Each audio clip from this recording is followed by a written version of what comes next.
Hello साथियों, welcome to my YouTube channel. आज हम क्या करेंगे, जो 2023 में आपका पेपर में पक्का आएगा, इसकी गारंटी हम देते हैं। और आप यदि प्रत्यावर्ती धारा जनित्र से रिलेटेड कोई वीडियो ढूंढ रहे हो और आपको अभी तक समझ में नहीं आया, तो ये वीडियो आपके लिए बहुत ही महत्वपूर्ण है। इसमें बहुत ही आसान लैंग्वेज में हम आपको प्रत्यावर्ती धारा जनित्र अथवा डायनामो को समझाएंगे, ठीक है। तो आपसे क्वेश्चन ये इस प्रकार पूछा जाएगा कि प्रत्यावर्ती धारा जनित्र क्या है, इसकी रचना, क्रियाविधि और सिद्धांत को समझाइए, ठीक है। तो ये कक्षा 10 के लिए बहुत महत्वपूर्ण है और पक्का पेपर में आएगा, इतना ध्यान रख लीजिएगा। तो वीडियो को क्या करिएगा, आप लोग बहुत ही शेयर कर दीजिएगा हर जगह, चाहे हाई स्कूल में किसी भी स्कूल का अगर लड़का है उसको शेयर कर दीजिएगा, ताकि सभी लोग इस वीडियो का लाभ उठा पाएँ। चलिएगा वीडियो को स्टार्ट करते हैं। तो हमने समय बचाने के लिए फिगर पहले से बना लिया है। इससे आसान फिगर आपको कहीं नहीं मिलेगा। तो आप वीडियो को रोक करके फिगर बना लीजिएगा और एक एक थ्योरी को आप बहुत ही इम्पोर्टेंट दीजिएगा और इसको लिखते जाइएगा, साथ साथ ध्यान से समझिएगा। प्रत्यावर्ती धारा जनित्र का यूज क्या होता है, पहले सबसे पहले यही लिखेंगे। तो प्रत्यावर्ती धारा के द्वारा हम क्या करते हैं, जो आपकी मैकेनिकल एनर्जी होती है यानी यांत्रिक ऊर्जा होती है, उसको हम क्या करते हैं, विद्युत ऊर्जा में परिवर्तित करते हैं, कन्वर्ट किया जाता है, ठीक है। तो सबसे पहले आप क्या लिखोगे, पहले फिगर बनाओगे, उसके बाद क्या लिखोगे, प्रत्यावर्ती धारा जनित्र एक ऐसी युक्ति है जिसके द्वारा यांत्रिक ऊर्जा को विद्युत ऊर्जा में परिवर्तित किया जाता है। क्या यांत्रिक ऊर्जा को विद्युत ऊर्जा में परिवर्तित किया जाता है, हमने लिख रखा है, देखिएगा ध्यान से। तो देखिएगा, प्रत्यावर्ती धारा जनित्र एक ऐसी युक्ति है जिसके द्वारा यांत्रिक ऊर्जा को विद्युत ऊर्जा में बदला जा सकता है, ठीक है। अब आगे इसका जो है हम सिद्धांत आपको समझाएंगे, ध्यान समझिएगा। और थोड़ा बहुत अगर आप जानते होंगे तो बहुत बेसिक है इसका सिद्धांत। देखिएगा, आपने फैराडे के नियम जरूर पढ़े होंगे, ठीक है, लेंजेंज का नियम आपने पढ़ा होगा। तो उसमें क्या होता है, देखिएगा पहले उसको हम समझाते हैं आपको। क्या होता है जब कोई कुंडली जो है, तो कॉन्सेप्ट क्या होता है आप गौर से समझिएगा ध्यानपूर्वक। क्या होता है कि चुंबकीय बल रेखाओं की संख्या में अगर परिवर्तन होगा तो चुंबकीय फ्लक्स में परिवर्तन होगा, फ्लक्स में परिवर्तन होगा तो प्रेरित विद्युत वाहक बल उत्पन्न हो जाएगा, जो इससे क्या मिल जाएगी, जिससे हमें धारा मिल जाएगी। तो ये कॉन्सेप्ट होता है, आपको समझना होगा। तो ये जो कुंडली है ये ऐसे करके ऐसे रोटेट हो रही है, ऐसे ऐसे, ठीक है। तो जब किसी एक समान चुंबकीय क्षेत्र में, क्योंकि नॉर्थ है इधर साउथ है, तो जब किसी एक समान चुंबकीय क्षेत्र में कोई कुंडली घूमती है, कोई कुंडली घूमती है तो क्या होगा, जो कुंडली से संबंधित चुंबकीय बल रेखाओं की संख्या में हो जाएगी, संख्या में परिवर्तन होगा। और चुंबकीय बल रेखाओं में परिवर्तन होगा तो क्या होगा, चुंबकीय फ्लक्स परिवर्तन होगा। फ्लक्स परिवर्तन होने के कारण कुंडली में एक प्रेरित विद्युत वाहक बल उत्पन्न हो जाएगा और जिससे कुंडली में धारा प्रवाहित होने लगेगी। तो ये सिद्धांत है, आप ध्यान समझिएगा। तो क्या हुआ, एक बार और सुन लीजिए, जब किसी एक समान चुंबकीय क्षेत्र में कोई कुंडली घूमती है तो कुंडली में चुंबकीय बल रेखाओं की संख्या में परिवर्तन होता है। परिवर्तन होने के कारण, चुंबकीय बल रेखाओं में परिवर्तन होने के कारण फ्लक्स में परिवर्तन होता है। फ्लक्स में परिवर्तन होने के कारण क्या होता है, प्रेरित विद्युत वाहक बल उत्पन्न हो जाता है और जिससे कुंडली में धारा बहने लगती है। तो हमने इस प्रकार इसको लिखा है, आप ध्यान से पढ़ लीजिएगा। तो हमने लिख रखा है, देखिएगा, जब एक समान चुंबकीय क्षेत्र में, जब एक समान चुंबकीय क्षेत्र में आयताकार कुंडली घूमती है, आयताकार कुंडली घूमती है, देखो घूम रही है, तो क्या होता है, तो आयताकार कुंडली में परिवर्तन होता है। मतलब आयताकार कुंडली से गुजरने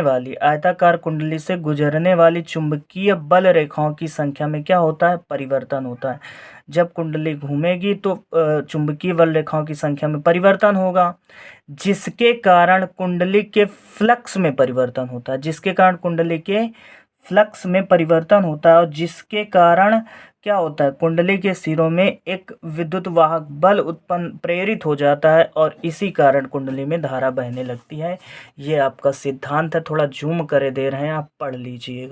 आप लोग वीडियो को रोक लीजिएगा और इतनी बातें जो हैं अपनी नोटबुक पर लिख लीजिएगा।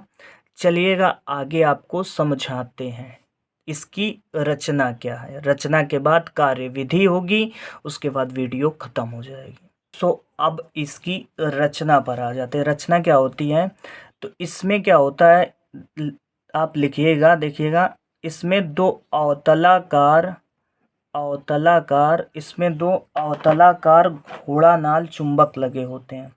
दो अवतलाकार क्या लगे होते हैं? इसमें दो अवतलाकार चुंबक लगे होते हैं। दो अवतलाकार चुंबक लगे होते हैं। देखो, दो अवतलाकार चुंबकों के एक समान चुंबकीय क्षेत्र में, दो अवतलाकार चुंबकों के एक समान चुंबकीय क्षेत्र में एक आयताकार कुंडली ABCD क्या हो रही है? ABCD घूम रही है, ठीक है, ऐसे रोटेट कर रही है, जिसे आर्मेचर कुंडली कहते हैं। ये जो घूम रही, इसमें क्या होता है? दो अवतलाकार चुंबकों के एक समान चुंबकीय क्षेत्र में एक आयताकार कुंडली घूमती है, जिसे आर्मेचर कुंडली कहते हैं।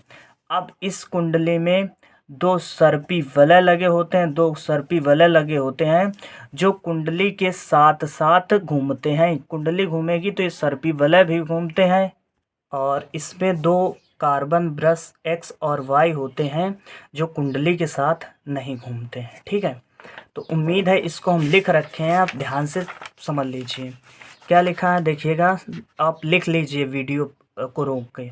प्रत्यावर्ती धारा जनित्र में दो अवतलाकार चुंबकों के एक समान चुंबकीय क्षेत्र में एक आयताकार कुंडली ABCD रखी होती है, जिसे आर्मेचर कुंडली कहते हैं। कुंडली के सिरों पर दो सर्पी वलय लगे होते हैं जो कुंडली के साथ साथ घूमते हैं। इन सर्पी वलयों के साथ दो कार्बन ब्रश X और Y लगे होते हैं जो कुंडली के साथ नहीं घूमते हैं। इन कार्बन ब्रश का संबंध उस बाह्य परिपथ से होता है जहां धारा भेजनी होती है। तो आप समझ सकते हो, ये दो अवतलाकार तुम्हारे चुंबक हो गए, इनके बीच में एक आयताकार कुंडली ABCD है। अब क्या होती है, इसमें दो सर्पी वलय लगे होते हैं, जिनमें जो कुंडली के साथ साथ देखो घूमते हैं, ये जो वलय होते हैं। अब ये दो कार्बन ब्रश होते हैं जो कुंडली के साथ साथ नहीं घूमते हैं, और इनका जो है संबंध उस बाह्य परिपथ से होता है जहाँ पर हमें क्या भेजनी होती है? धारा भेजनी होती है। अब इसकी हम आपको कार्यविधि बताते हैं, ध्यान से समझ देखिएगा। बहुत ही सरल भाषा में आपको हम कार्यविधि इसकी समझाएंगे, ध्यानपूर्वक समझिएगा, पूरी की पूरी कार्यविधि समझाएंगे। तो कार्यविधि क्या है कि जब एक समान चुंबकीय क्षेत्र में कोई आयताकार कुंडली ABCD गति करती है या घूमती है, तो जब कुंडली का ऐसे फील करिए, जब कुंडली का AD सिरा बाहर आता है, तो कार्बन ब्रश X धन सिरा होता है और कार्बन ब्रश Y ऋण सिरा होता है। अर्थात कहने का मतलब, अगर AD तुम्हारा बाहर आएगा तो X तुम्हारा धन सिरा होता है, और Y जो होता है वो क्या होता है? Y होता है ऋण सिरा। ठीक है, तो जब एक समान चुंबकीय क्षेत्र में आयताकार कुंडली ABCD घूमती है, तो जब कुंडली का सिरा AD बाहर आता है तो कार्बन ब्रश X जो है धनात्मक होता है और कार्बन ब्रश Y ऋणात्मक होता है। ठीक है, फिर आधे चक्कर के बाद जब कुंडली का BC सिरा बाहर आता है, तो कार्बन ब्रश Y, अब BC सिरा अगर बाहर आएगा, BC अगर बाहर आ जाता है तो कार्बन ब्रश Y धन होता है और कार्बन ब्रश X क्या होता है, कार्बन ब्रश X ऋण होता है। ठीक है, इसी प्रकार प्रत्येक आधे चक्कर के बाद जो है धारा परिवर्तित होती रहती है, और जिसे क्या कहते हैं, जिसे हम प्रत्यावर्ती धारा कहते हैं। ठीक है, तो इसकी हम कार्यविधि भी लिख रखे हैं, आप ध्यान समझिएगा।